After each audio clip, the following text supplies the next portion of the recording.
আসসালামু আলাইকুম প্রিয় এইচএসসি 2026 ব্যাচের শিক্ষার্থীরা। আজকে তোমাদের আইসিটি বিষয়ের একটি ফাইনাল সাজেশন দিতে যাচ্ছি। ইনশাআল্লাহ এই টপিকগুলো সৃজনশীল এবং এমসিকিউ দুই ক্ষেত্রেই তোমাদের জন্য খুবই গুরুত্বপূর্ণ হবে। তোমরা যে কোনো শিক্ষক বা কোচিং এ পড়ো না কেন, এমনকি বাসায় নিজে নিজে প্রস্তুতি নিলেও এই টপিকগুলো অবশ্যই ভালোভাবে পড়বে। আইসিটি অনেকের কাছে একটি কঠিন ও ঝামেলার বিষয় মনে হয়, কিন্তু সঠিক টপিকগুলো ফোকাস করতে পারলে ভালো নম্বর পাওয়া সম্ভব। আমার পরামর্শ থাকবে এই সাজেশনগুলোর বাহিরে বেশি সময় নষ্ট না করে নিচের টপিকগুলো ভালোভাবে প্রস্তুতি করো। প্রথমেই আমরা একটু মানবন্টন নিয়ে কথা বলি। তোমাদের পরীক্ষা হবে 100 নম্বরের, এর মধ্যে সৃজনশীল প্রশ্ন থাকবে 50 নম্বরের এবং এমসিকিউ থাকবে 25 নম্বর এবং ব্যবহারিক অংশ থাকবে 25 নম্বর। সৃজনশীলে 8টি প্রশ্ন থাকবে, 5টির উত্তর করতে হবে, আর এমসিকিউতে থাকবে 25টি, যার মধ্যে সবগুলোর উত্তর দিতে হবে। আইসিটিতে সৃজনশীল ও এমসিকিউতে আলাদা আলাদাভাবে পাস করতে হয়। সৃজনশীল অংশে 5 নম্বর হচ্ছে 16 এবং এমসিকিউতে 5 নম্বর হচ্ছে 8।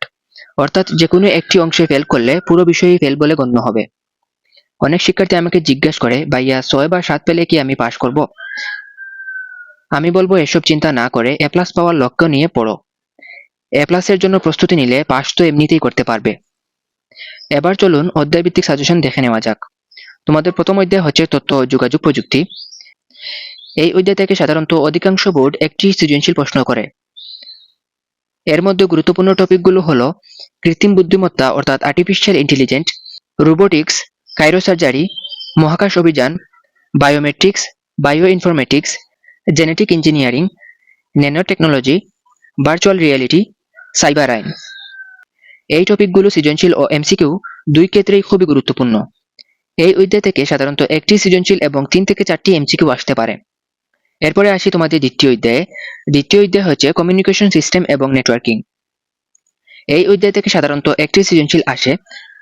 এই অধ্যায়ের গুরুত্বপূর্ণ টপিকগুলো হলো তারবিহীন মাধ্যম, wireless communication system, computer networking, cloud computing, network topology, বিভিন্ন প্রজন্মের মোবাইল, নেটওয়ার্ক ডিভাইস ও তাদের কাজ, data transfer method, fibre optic cable. এই অধ্যায় থেকে একটি সৃজনশীল এবং প্রায় 4 থেকে 5টি এমসিকিউ আসতে পারে। এরপরে আসি তোমাদের তৃতীয় অধ্যায়, সংখ্যা পদ্ধতি ও ডিজিটাল ডিভাইস। এটি আইসিটির সবচেয়ে গুরুত্বপূর্ণ অধ্যায়গুলোর একটি। অধিকাংশ বোর্ডে এখান থেকে 2 থেকে 3টি সৃজনশীল প্রশ্ন দিয়ে থাকে। এই অধ্যায়ের গুরুত্বপূর্ণ টপিকগুলো হলো Boolean algebra, digital device, Boolean উপপাদ্য, ডি মগলির উপপাদ্য, কোডের ধারণা, চিহ্ন সংখ্যা রূপান্তর, বাইনারি সংখ্যা রূপান্তর, মৌলিক gate, universal gate, special gate, encoder decoder, adder, binary adder, register. বিশেষভাবে সংখ্যা পদ্ধতি, বুলিয়ান অ্যালজেব্রা এবং ডি মগলির এই উপপাদ্যগুলো খুব ভালোভাবে পড়বে। এই অধ্যায় থেকে 2 থেকে 3টি সৃজনশীল এবং 5 থেকে 6টি এমসিকিউ আসতে পারে। এরপরে আসি তোমাদের চতুর্থ অধ্যায়, ওয়েব ডিজাইন পরিচিতি ও এইচটিএমএল। এই অধ্যায় থেকে সাধারণত একটি প্রশ্ন আসে, কোনো কোনো বোর্ডে 2টি প্রশ্ন দিতে পারে। এই অধ্যায়ের গুরুত্বপূর্ণ টপিকগুলো হলো এইচটিএমএল এর সুবিধা, এইচটিএমএল এর মৌলিক বিষয়, এইচটিএমএল এর প্যারাগ্রাফ হেডিং, এইচটিএমএল এর টেবিল তৈরি, এইচটিএমএল এর ফরম্যাটিং ট্যাগ। এরপরে রয়েছে ওয়েবসাইটের কাঠামো ও ধারণা, ওয়েব পেজে বাংলা লেখা প্রদর্শন, web design, web page designing, website publishing, ওয়েবসাইটের প্রকারভেদ। এছাড়া ওয়েবসাইট ডোমেন হোস্টিং, প্লাগিং এবং ওয়েবসাইট পাবলিশিং সম্পর্কে বাস্তব ধারণা নেওয়ার জন্য ইউটিউব থেকে হাতে কলমে কিছু ভিডিও দেখতে পারো। এই অধ্যায় থেকে প্রায় 4টি এমসিকিউ আসতে পারে। এরপরে আসি পঞ্চম অধ্যায়ে, প্রোগ্রামিং ল্যাঙ্গুয়েজ। এটি অত্যন্ত গুরুত্বপূর্ণ একটি অধ্যায়। এখান থেকে সাধারণত 2টি পর্যন্ত সৃজনশীল প্রশ্ন আসতে পারে।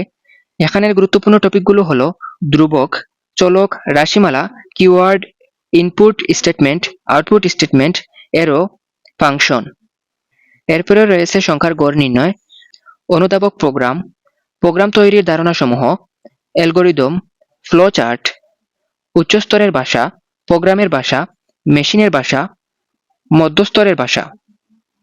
বিশেষ করে অ্যালগরিদম ও ফ্লোচার্ট খুব গুরুত্বপূর্ণ। প্রায় প্রতি বছরই কোনো না কোনো বোর্ডে এখান থেকে প্রশ্ন আসে। এই অধ্যায় থেকে 2টি সৃজনশীল এবং 4 থেকে 6টি এমসিকিউ আসতে পারে। এরপরে আসি তোমাদের ষষ্ঠ অধ্যায়ে, ডাটাবেজ ম্যানেজমেন্ট সিস্টেম। এই অধ্যায় থেকে সাধারণত একটি সৃজনশীল আসতে পারে। কখনো কখনো এখান থেকে বোর্ড কোনো প্রশ্ন নাও করতে পারে। এই অধ্যায়ের গুরুত্বপূর্ণ টপিকগুলো হলো database, query language, data definition, language database তৈরি, data security, corporate database, data encryption, relation database management system, key field. এই অধ্যায় থেকে 3 থেকে 4টি এমসিকিউ আসতে পারে। এখন আমি তোমাদের জন্য এমসিকিউ প্রস্তুতির জন্য একটি বিশেষ পরামর্শ দেই। এমসিকিউ এর ক্ষেত্রে শুধুমাত্র মুখস্থ না করে ব্যাখ্যা সহ পড়ার চেষ্টা করবে, কারণ একটি এমসিকিউ এর ব্যাখ্যা পড়লে একই সঙ্গে আরো কয়েকটি প্রশ্নের ধারণা পাওয়া যায়। অনেক সময় সৃজনশীলের ক অংশের উত্তরও সেখান থেকে পাওয়া যায়। এছাড়া 2024 এবং 2025 সালের সকল বোর্ডের প্রশ্ন সমাধান করবে। প্রশ্ন হুবহু নাও আসতে পারে, কিন্তু কাছাকাছি টপিক থেকে প্রশ্ন আসার সম্ভাবনা বেশি। আরেকটি গুরুত্বপূর্ণ বিষয় হলো টেস্ট পেপার। কমপক্ষে 20টি ভালো কলেজের আইসিটি টেস্ট পেপার এমসিকিউ পরীক্ষা দেওয়ার চেষ্টা করবে। শুধু উত্তর মিলিয়ে থেমে যেও না। ভুল হলে কেন ভুল হয়েছে, সঠিক উত্তর কি সেটাও বিশ্লেষণ করবে। বিশেষ করে ঢাকার কয়েকটি নামকরা কলেজ এবং বিভাগীয় পর্যায়ের ভালো কলেজগুলোর টেস্ট পেপার সলভ করলে প্রস্তুতি অনেক শক্তিশালী হবে। তবে টেস্ট পেপার শুরু করার আগে অবশ্যই বেসিক ধারণা পরিষ্কার করে নেবে। বেসিক না জেনে সরাসরি টেস্ট পেপারে সলভ করতে গেলে ভালো ফলাফল পাওয়া কঠিন। এই ছিল এইচএসসি 2026 সালের আইসিটি এর সম্পূর্ণ ফাইনাল সাজেশনের প্রস্তুতি নির্দেশনা। আশা করি তোমরা নিয়মিত অনুশীলন করলে সৃজনশীল ও এমসিকিউ দুই অংশেই ভালো ফলাফল করতে পারবে। তো আজকের মতো এখানেই শেষ করছি। সবাই ভালো থাকো, সুস্থ থাকো। আল্লাহ হাফেজ।